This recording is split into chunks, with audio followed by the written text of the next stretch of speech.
Ibn Jubayr, also written Ibn Jubayr, Ibn Jobair, and Ibn Jubayr, was a geographer, traveler and poet from al-Andalus. His travel chronicle describes the pilgrimage he made to Mecca from 1183 to 1185, in the years preceding the Third Crusade. His chronicle describes Saladin's domains in Egypt and the Levant which he passed through on his way to Mecca. Further, on his return journey he passed through Christian Sicily, which had only been recaptured from the Muslims a century before, and he makes several observations on the hybrid polyglot culture which flourished there. Biography. Early life. Ibn Jubayr was born in 1145 AD in Valencia, Spain. He was a descendant of Abd al-Salam ibn Jubayr, who in 740 AD had accompanied an army sent by the Caliph of Damascus to put down a Berber uprising in his Spanish provinces. Ibn Jubayr studied in the town of Hartava where his father worked as a civil servant. He later became secretary to the Almohad governor of Granada. In the introduction to his Rila, Ibn Jubayr explains the reason for his travels. As secretary for the ruler of Granada in 1182, he was forced, under threat, to drink 7 cups of wine. Seized by remorse, the ruler then filled 7 cups of gold dinars which he gave him, to expiate his godless act. Although forced upon him, Ibn Jubayr decided to perform the duty of Hajj to Mecca. He left Granada on the 3rd of February 1183 accompanied by a physician from the city.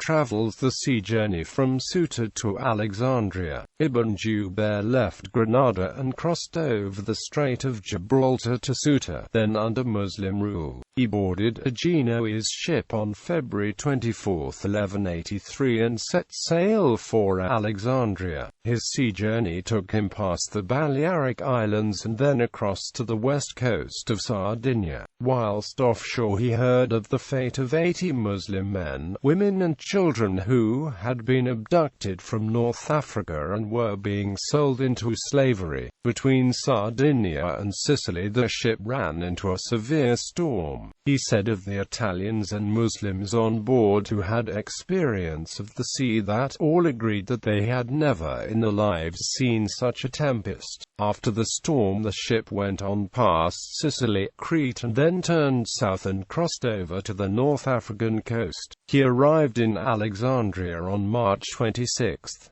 In Egypt, everywhere that Ibn Jubayr traveled in Egypt he was full of praise for the new Sunni ruler, Saladin. For example, he says of him that, "There is no congregational or ordinary mosque, no mausoleum built over a grave, nor hospital, nor theological college, where the bounty of the Sultan does not extend to all who seek shelter or live in them." Quote. He points out that when the Nile does not flood enough, Saladin remits the land tax from the farmers. He also says that, such is his justice, and the safety he has brought to his high roads, that men in his lands can go about their affairs by night and from its darkness apprehend no awe that should deter them. Ibn Jubayr is, on the other hand, very disparaging of the previous Shia dynasty of the Fatimids of Cairo. Ibn Jubayr notes other colleges and hostels erected for students and pious men of other lands by the Sultan Saladin. In those colleges students find lodging and tutors to teach them the sciences they desire, and also allowances to cover the needs.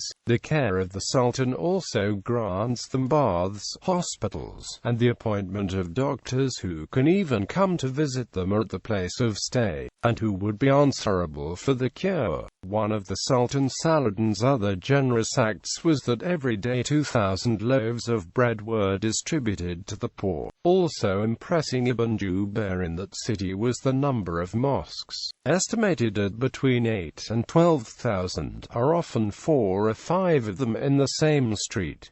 In Alexandria, Upon arrival at Alexandria, Ibn Jubayr was angered by the customs officials who insisted on taking zakat from the pilgrims, regardless of whether they were obliged to pay it or not. In the city, he visited the lighthouse of Alexandria, which at the time was still standing, and he was amazed by its size and splendor. One of the greatest wonders that we saw in this city was the lighthouse which great and glorious God had erected by the hands of those who were forced to such labor as have signed to those who take warning from examining the fate of others, and as a guide to voyages, for without it they could not find the true course to Alexandria.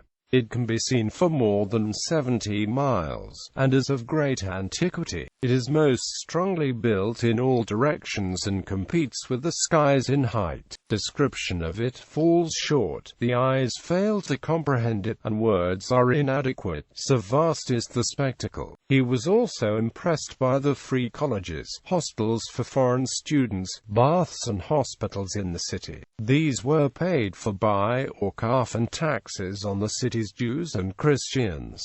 He noted that there were between 8,000 and 12,000 mosques in Alexandria. After a stay of 8 days he set off for Cairo.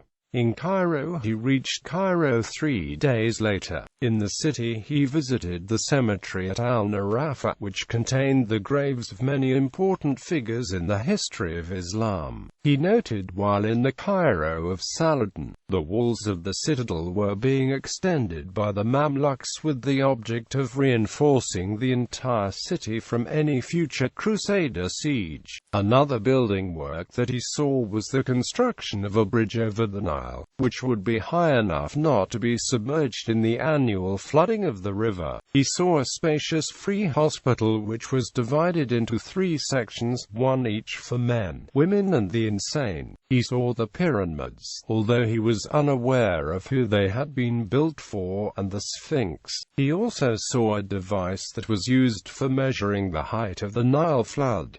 Ibn Jubayr in Sicily. In Sicily, at the very late stages of his travels, Ibn Jubayr recounts other experiences.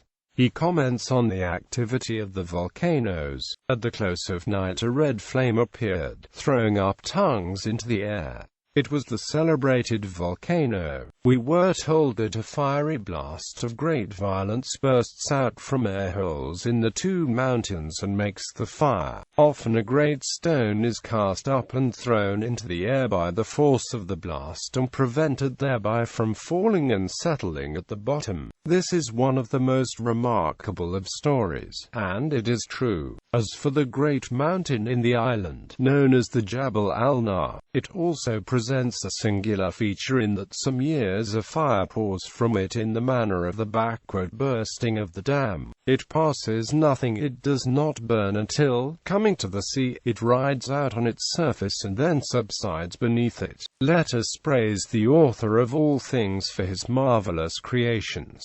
There is no God but he. Also striking Ibn Jubayr is the city of Palermo. He describes it as follows: it is the metropolis of these islands, combining the benefits of wealth and splendor, and having all that you could wish of beauty, real or apparent, and all the needs of subsistence mature and fresh. It is an ancient and elegant city, magnificent and gracious, and seductive to look upon, proudly set between its open spaces and plains filled with gardens with broad roads and avenues. It dazzles the eyes with its perfection. It is a wonderful place built in the Cordova style, entirely from cut stone known as Cadden. A river splits the town, and 4 springs gush in its suburbs.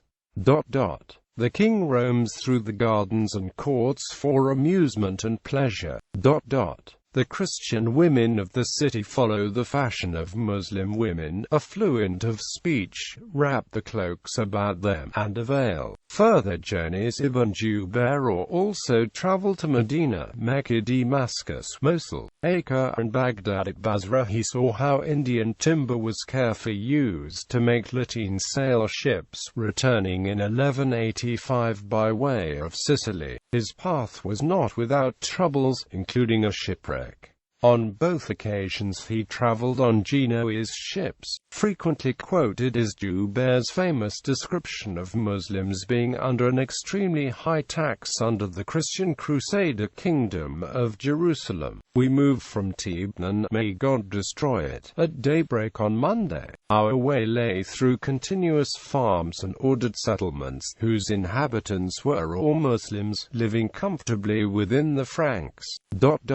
They surrender half their crops to the Franks at harvest time, and pay as well a poll tax of 1 dinar and 5 kirat for each person. Other than that, they are not interfered with, save for a light tax on the fruit of the trees. The houses and all their effects are left to the full possession. All the coastal cities occupied by the Franks are managed in this fashion. The rural districts, the villages and farms, belong to the Muslims, but the hearts have been seduced, for they observe how unlike them in ease and comfort are the brethren in the Muslim regions under the governors. This is one of the misfortunes afflicting the Muslims. The Muslim community bewails the injustice of the landlord of its own faith, and applauds the conduct of its opponent and enemy, the Frankish landlord, and is accustomed to justice from him. Jubair traveled to the east on 2 further occasions, without leaving any account. He died on the 29th of November 1217 in Alexandria during the second of these trips.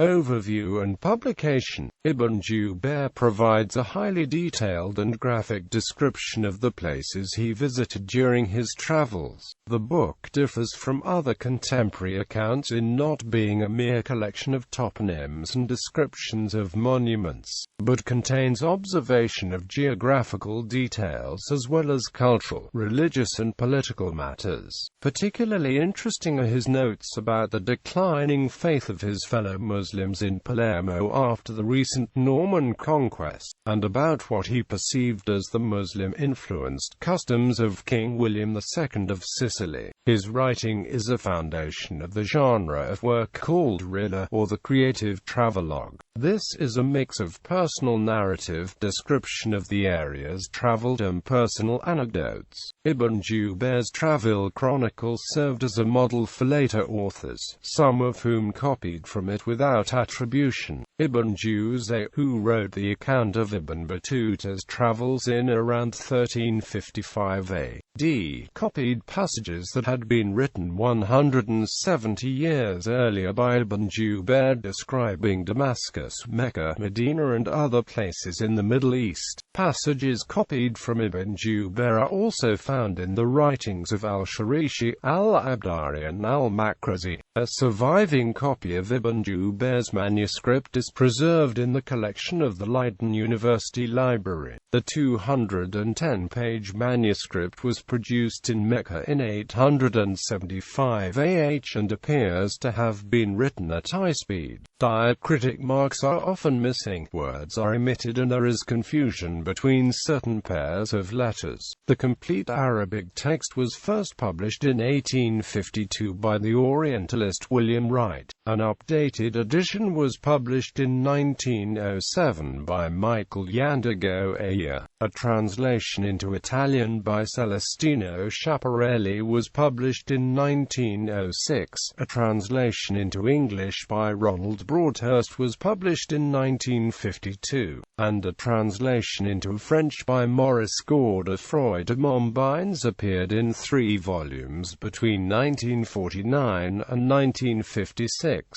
In popular culture, Jubair is widely identified as Jubair al-Hakim from Assassin's Creed, where he preaches in Damascus before being killed by the protagonist Altair.